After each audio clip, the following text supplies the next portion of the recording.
Estudio Bíblico con nuestro maestro el Dr. Lehman Strauss. Este estudio es el resultado del tiempo personal con el Señor, el ministerio pastoral y la experiencia en conferencias bíblicas del Dr. Lehman Strauss. Él nos instruye y alienta con la enseñanza de la palabra de Dios. Ahora, el Dr. Strauss. Muchas gracias. Estamos desarrollando Romanos y especialmente el capítulo 4. ¡Qué epístola maravillosa! Es el fundamento de nuestra fe. Bienvenidos mis amigos a Hora de Estudio Bíblico, y desde ya muchas gracias por sintonizarnos, gracias por su interés en estudiar la Escritura, y espero que este sea un día de victoria y de bendición para cada uno de ustedes. Como les digo, vamos a continuar con la epístola de Pablo a los Romanos y el maravilloso tema de la justificación por la fe. Así que tenga su Biblia allí a mano y vamos a considerar esta porción tan relevante de las Escrituras. Pero antes, como siempre, vamos a orar. Amado Padre, te agradecemos por habernos dado un día más de vida. Qué privilegio que es estar vivo y poder servirte, poder tener comunión contigo, Dios, por medio de la oración. Gracias por tu palabra y por este hermoso tiempo que podemos pasar estudiándola junto a nuestra audiencia. Señor, te pedimos que sigas utilizando este ministerio para tu gloria y la edificación de cada oyente. Lo hacemos en el nombre del Señor Jesucristo. Amén. Mis queridos amigos, voy a dar lectura a Romanos capítulo 4, versículos 13 al 25. Voy buscando allí el texto y les digo que es sumamente importante leer y releer los capítulos e ir meditando en el contenido de la palabra de Dios y buscando la guía del Espíritu Santo para interpretarla y aplicarla correctamente. Romanos 4:13 dice: porque no por la ley fue dada a Abraham o a su descendencia la promesa de que sería heredero del mundo, sino por la justicia de la fe. Porque si los que son de la ley son los herederos, vana resulta la fe y anulada la promesa. Pues la ley produce ira, pero donde no hay ley tampoco hay transgresión. Por tanto es por fe, para que sea por gracia, a fin de que la promesa sea firme para toda su descendencia, no solamente para la que es de la ley, sino también para la que es de la fe de Abraham, el cual es Padre de todos nosotros delante de Dios, a quien creyó, el cual da vida a los muertos y llama las cosas que no son como si fuesen. Él creyó en esperanza contra esperanza, para llegar a ser padre de muchas gentes, conforme a lo que se le había dicho: así será tu descendencia. Y no se debilitó en la fe al considerar su cuerpo, que estaba ya como muerto, siendo de casi 100 años, o la esterilidad de la matriz de Sara. Tampoco dudó, por incredulidad, de la promesa de Dios, sino que se fortaleció en fe, dando gloria a Dios, plenamente convencido de que era también poderoso para hacer todo lo que había prometido, por lo cual también su fe le fue contada por justicia. Y no solamente con respecto a él se escribió que le fue contada, sino también con respecto a nosotros, a quienes ha de ser contada. Esto es, a los que creemos en el que levantó de los muertos a Jesús, Señor nuestro, el cual fue entregado por nuestras transgresiones y resucitado para nuestra justificación. He leído Romanos 4, 13 al 25. El gran tema que Pablo viene desarrollando es la justificación por la fe, y parecería que la enseñanza del capítulo 4 no tiene fin. Francamente, mis amigos, no esperaba emplear tanto tiempo por radio viendo Romanos 4, pero cada vez que lo leo se me hace más y más precioso. Miren, desde el último programa estuve leyendo el capítulo 4 y encontré algo más, algo que estuvo siempre presente pero que yo no le había prestado atención. Se trata de la reiterada aparición de la palabra promesa. Por favor, fíjese Romanos 4:13, porque no por la ley fue dada a Abraham o a su descendencia la promesa de que sería heredero del mundo. Ahora versículo 14, porque si los que son de la ley son los herederos, vana resulta la fe y anulada la promesa. Ahora, versículo 16. Por lo tanto, es por fe, para que sea por gracia, a fin de que la promesa sea firme para toda su descendencia. Luego, versículo 20. Tampoco dudó por incredulidad de la promesa de Dios, sino que se fortaleció en fe. Y versículo 21. Plenamente convencido de que era también poderoso para hacer todo lo que había prometido. Qué hermosa palabra de ánimo es esa en nuestro estudio de la justificación. ¿Cómo sabemos que somos declarados justos?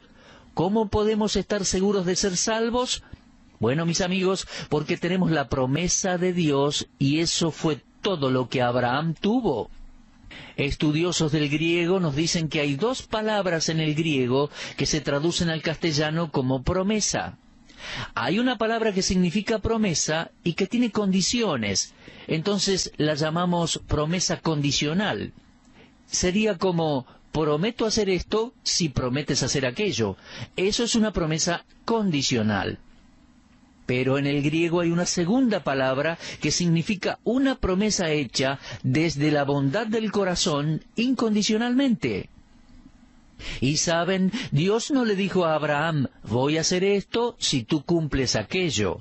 No, Dios le hizo una promesa a Abraham. Se trató de una promesa incondicional. Digámoslo así, es como si Pablo estuviera diciendo que Dios es como un padre. Dios promete amar a sus hijos más allá de lo que éstos hagan. Ahora, desde luego, va a amar a algunos con un amor que lo hace feliz y a otros con un amor que lo entristece. Pero sea como fuere, es un amor que nunca nos dejará. No depende de nuestro mérito, sino del corazón generoso de Dios.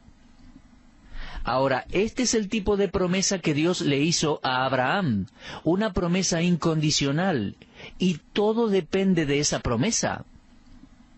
Ahora, es interesante ver lo que Dios le dice aquí a Abraham. En el versículo 17 le dice, te he puesto como padre de muchas gentes. Abraham tenía 99 años, pero Dios no le dijo, te haré padre de muchas naciones, sino te he puesto. O sea que en la mente de Dios ya estaba listo, el plan ya estaba listo. Abraham ni siquiera tenía hijo cuando Dios le hizo la promesa. Isaac no había nacido aún. Abraham ya casi tenía 100 años. Así que la promesa de Dios ya estaba lista. Abraham solo tenía que creerle a Dios. ¿Se da cuenta, amigo mío? La promesa de Dios es segura, tal como lo vimos en el versículo 16. Es por fe para que sea por gracia, a fin de que la promesa sea firme, sea válida. Mi seguridad eterna está aferrada a la palabra de Dios, la promesa de Dios. ¿Cuán importante es eso? Podemos tener la salvación sin importar nuestro trasfondo. No importa si usted es de trasfondo judío, gentil, católico, protestante, el principio de la salvación es el de la fe y la gracia, y esto nunca va a cambiar. Amigos, esta es la razón por la cual podemos predicar el Evangelio a todas las naciones y a todas las personas. Es la razón por la cual disfruto mucho viajar a otros países a donde necesito que alguien me traduzca lo que estoy diciendo. Puedo predicar este Evangelio, vaya a donde vaya. No importa cuál sea la raza, denominación, trasfondo, solo hay un camino a Dios y solo una manera en la cual Dios salva a los pecadores, y es por su gracia, por medio de la fe en Jesucristo. Usted puede ser rico o pobre, religioso o ateo, no hay diferencia. Esa es la gloria de predicar el Evangelio, tal como lo dice Pablo en Romanos. Muchas personas que llegan a escuchar el Evangelio fueron criadas en hogares religiosos. Muchos siempre fueron a la iglesia, nunca faltaban a la escuela dominical. Sin embargo, muchos no eran salvos. Necesitaban la misma salvación que necesitaba esa persona que jamás entró a una iglesia y un día decidió hacerlo. Cuando uno viene a Dios, tiene una promesa segura. Por favor, subraye esa palabra promesa allí, en capítulo 4. Es por fe, para que sea por gracia, a fin de que la promesa sea firme.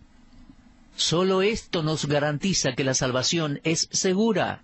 Hace muchos años que soy salvo y jamás perdí mi salvación. Pequé muchas veces, sí, pero permítame decirle que nunca perdí la salvación, porque Dios hizo una promesa y esa promesa es segura. La salvación, gracias a Dios, es por su gracia y proviene de Dios, y por esa razón es segura. Su salvación, mi amigo, y la mía, al igual que nuestra seguridad, es garantizada por una sola cosa: la gracia de Dios basada en la promesa escrita de Dios. ¿Se da cuenta de eso? Si su salvación y su llegada al cielo dependieran en alguna manera de usted, de su habilidad, de su poder, de sus buenas obras, de su dinero, jamás podría llegar al cielo, mi amigo. Terminaría en el infierno, se lo puedo asegurar. De hecho, cierto predicador que sacó un comentario de Romanos dijo: cuando el hombre era perfecto y estaba en el paraíso, cayó y pecó. En el jardín de Edén, la relación de Adán con Dios estaba basada en un pacto de obras. Adán era libre del pecado, era perfecto, así lo había creado Dios. Él nunca hizo nada mal contra Dios y Dios hizo un pacto con Adán, pero se trataba de un pacto de obras. Él le dijo a Adán: te puedes quedar aquí en el huerto y vivir por siempre si obedeces mi ley. Puedes comer del fruto de todos los árboles, pero hay un árbol del cual no puedes comer: el árbol de la ciencia del bien y del mal. El día que comas su fruto, morirás. Teníamos al hombre perfecto en un ambiente perfecto, podría haber vivido para siempre, pero estando allí, sin tener nada de pecado en su ser, Adán cayó. Aun cuando era perfecto, pecó. Y ahora, mi amigo, dígame, ¿qué esperanza habría para usted, siendo tan imperfecto y con pecado en nuestra misma naturaleza humana? ¿Qué esperanza habría si dependiera de nosotros? Si nuestra salvación dependiese en alguna manera de algo que pudiéramos hacer o debiéramos hacer, ninguno de nosotros tendría la vida eterna. Ciertamente Pablo dice en Filipenses 1:6, el que comenzó en vosotros la buena obra, la perfeccionará hasta el día de Jesucristo. Y mis amigos, al llegar a Romanos 8, encontramos el testimonio de Pablo que dice: por lo cual estoy seguro de que ni la muerte ni la vida, ni ángeles, ni principados, ni potestades, ni lo presente, ni lo porvenir, ni lo alto, ni lo profundo, ni ninguna otra cosa creada nos podrá separar del amor de Dios que es en Cristo Jesús, Señor nuestro. ¿Y eso a causa de nuestra bondad? No. ¿A causa de nuestra fidelidad? No, sino porque estamos en sus manos. Ah, mis amigos, no es que nosotros nos aferramos a Él nos aferra a nosotros. Volviendo a Romanos capítulo 4 y versículo 17 dice: te he puesto por padre de muchas gentes, delante de Dios, a quien creyó, y está hablando de Abraham. Dice: el cual da vida a los muertos y llama las cosas que no son como si fuesen. Aquí yace el gran secreto de la doctrina de la justificación por la fe, la verdad en cuanto a la resurrección de los muertos. En Romanos 4, 24 y 25, cuando lleguemos al fondo de este capítulo, leemos al final: sino también con respecto a nosotros, a quienes ha de ser contada. Esto es, a los que creemos en el que levantó de los muertos a Jesús, Señor nuestro, el cual fue entregado por nuestras transgresiones y resucitado para nuestra justificación. Abraham creyó en el Dios de la resurrección, pues creía, dice Génesis y Hebreos, que su hijo Isaac sería hijo de resurrección. Y Dios envió al Salvador, y por su resurrección, la resurrección de Jesucristo, somos justificados. ¿Se da cuenta? La verdad de la resurrección se la ve no solo produciendo vida cuando Abraham y Sara ya no la tenían, sino en la verdad de la resurrección, tal como lo vemos en la historia de Isaac y su sacrificio. En Hebreos 11, le decía recién, leemos: por la fe Abraham, cuando fue probado, ofreció a Isaac, y el que había recibido las promesas ofrecía su unigénito, habiéndosele dicho: en Isaac te será llamada descendencia, pensando que Dios es poderoso para levantar aún de entre los muertos, de donde en sentido figurado también le volvió a recibir. Permítame decir una vez más que Dios es el Dios de la resurrección y que Él obra cuando todas las fuerzas de la naturaleza ya no tienen poder. Cuando nada funciona, Dios comienza a obrar. Él obró allí en el caso de Abraham, Sara y su hijo Isaac, y nuevamente en el Señor Jesucristo, tanto en su encarnación sobrenatural como en su resurrección de los muertos. Abraham creyó en la promesa de Dios, en lo que Dios había dicho que haría. Nosotros creemos en Cristo, en lo que Él ha hecho y en su resurrección de entre los muertos. Ahora, en ambas instancias se trata de fe en el Dios vivo y omnipotente que nos libra de la muerte y da vida. La característica de la fe salvadora es que ésta cree las promesas de Dios, inclusive en ocasiones imposibles o absurdas. Sí, mi amigo, fe que confía en las promesas de Dios. Incluso cuando todos los cálculos humanos no dan y el razonamiento dice que no hay esperanza, allí obra Dios. Ese es el significado de la frase, Él creyó en esperanza contra esperanza. Aparece allí en el versículo 18. Cuando ya no había esperanza, Abraham la tuvo. Esa es la verdadera muestra de la fe. Cuando no se ve esperanza alguna, cuando ya no hay salida, pero creemos contra esperanza. Mire, para Dios no fue nada traer luz en las tinieblas. No fue nada para Él traer orden en un universo caótico. Para Dios no es nada dar vida a lo que está muerto. Por eso, no es mucho trabajo para Dios darle vida a un pecador muerto, y a un pecador muerto en sus delitos y pecados.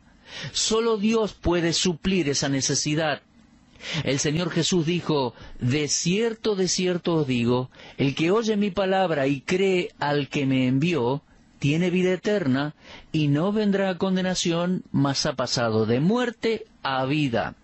Lo leemos en Juan 5:24. Mi amigo, escuche por favor, ningún caso es demasiado difícil para Dios.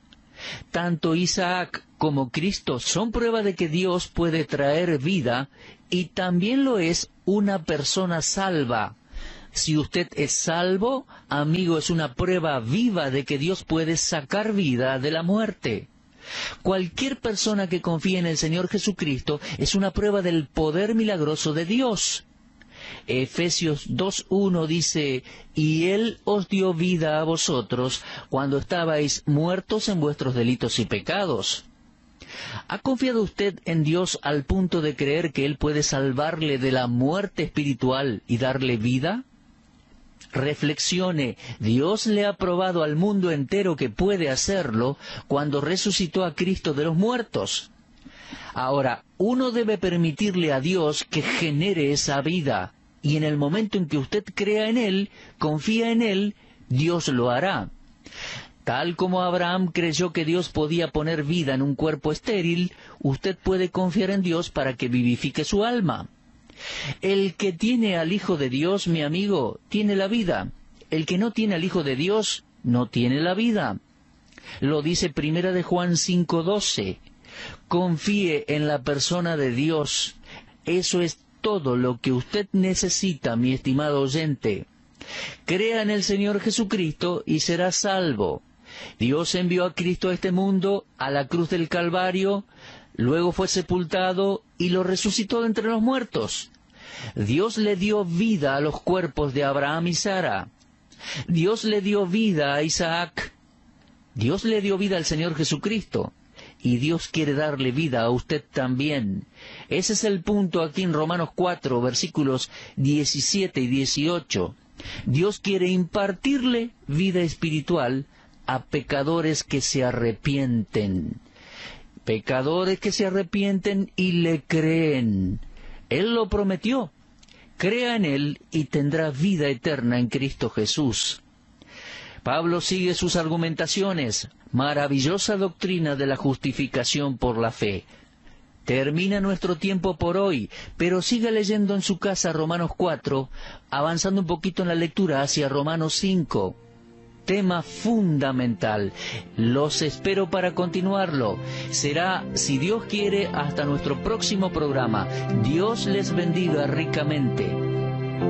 Usted estuvo escuchando Hora de Estudio Bíblico con el maestro el doctor Lehman Strauss. Si desea escuchar una vez más este mensaje, visite nuestra página en la internet www.bbnradio.org.